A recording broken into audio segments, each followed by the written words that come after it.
안녕하세요. 오늘 저희 손에내는 건강기능식품 전문기업이죠. 노바렉스의 최신 분기 보고서랑 또 최근 주가 분석 기사가 있습니다. 네, 이번 시간에는 이 자료들 좀 깊이 들여다보면서 노바렉스라는 기업의 핵심 사업 내용, 또 성장 가능성, 그리고 위험 요인은 없는지, 시장 평가는 어떤지, 이런 꼭 알아야 할 정보들을 좀 명확하게 짚어보려고 합니다. 자, 그럼 한번 시작해 볼까요? 우선 노바렉스가 어떤 회사인지부터 좀 간단히 봐야겠죠. 2008년에 설립됐고 2018년에 코스닥에 상장한 건강기능식품 전문기업입니다. 충북 오송에 있고요. 그 주요 사업 방식은 ODM하고 OEM 이 두 가지예요.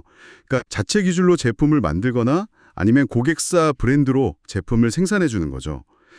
이게 사실 복잡한 R&D나 규제 문제는 전문기업에 맡기고 브랜드는 마케팅에 집중할 수 있게 하니까 이 분야에서는 꽤 일반적인 모델이잖아요. 네, 맞아요. 보고서에도 보니까 초임계 RTG 오메가3, 잘티젠 이런 품목들이 눈에 띄네요. 네네.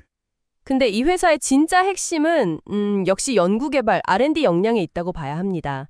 2025년 1분기 말 기준으로 보면요. 자회사 포함해서 국내에서 제일 많은 46건의 개별 인정형 원료를 확보하고 있어요. 46건이요? 와, 정말 많네요. 그렇죠. 이게 그냥 원료가 아니라 식약처가 과학적으로 기능성을 인정한 성분들이거든요.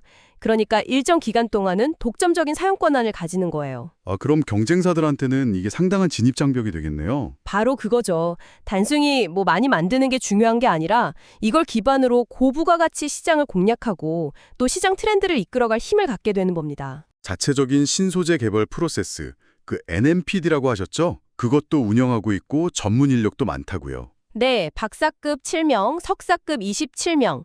이런 전문 인력들이 생명과학연구소에 포진해 있고요. R&D 투자를 계속하고 있다는 점도 중요합니다. GMP 인증시설은 기본이고 할랄이나 코셔 같은 국제 인증까지 갖췄으니까 글로벌 기준도 충족하고 있다고 봐야죠. 그 강력한 R&D 역량이 구체적으로 그럼 어떤 성장 기회로 이어지고 있는지 그게 궁금해지는데요.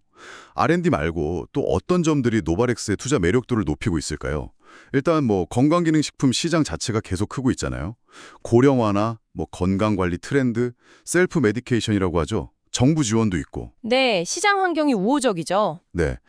거기에다 방금 말씀하신 그 국내 최다 개별 인정형 원료 보유.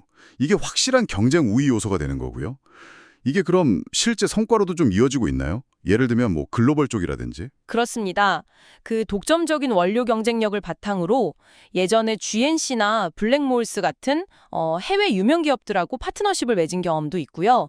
최근에는 수출 실적이 아주 가파르게 늘고 있어요. 수출이요? 네, 2024년에는 5천만 불 수출의 탑을 수상했는데요.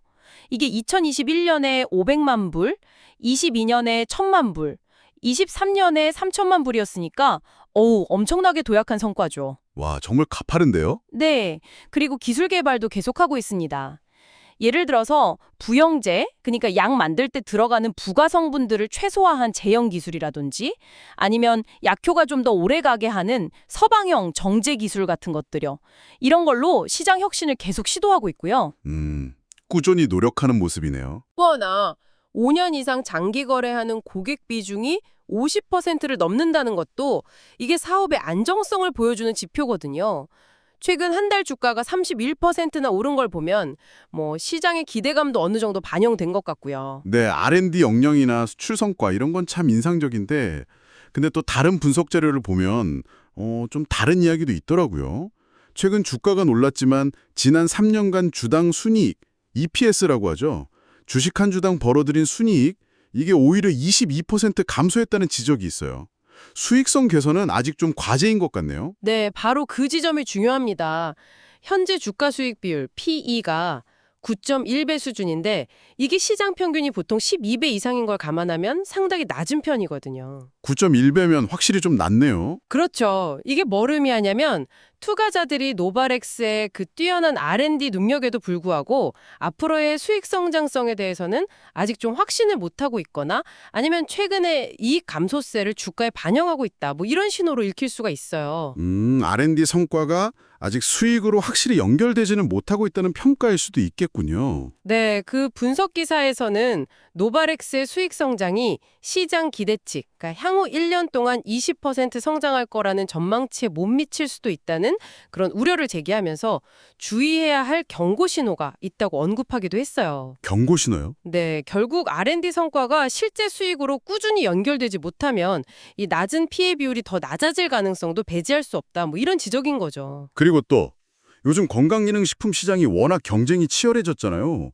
진입 문턱도 좀 낮아지면서 소규모 브랜드나 인플루언서들과의 경쟁도 심해지고 있다는 점도 이건 무시 못할 위험 요인이겠네요. 보고서에서도 이 점을 짚고 있고요. 맞습니다.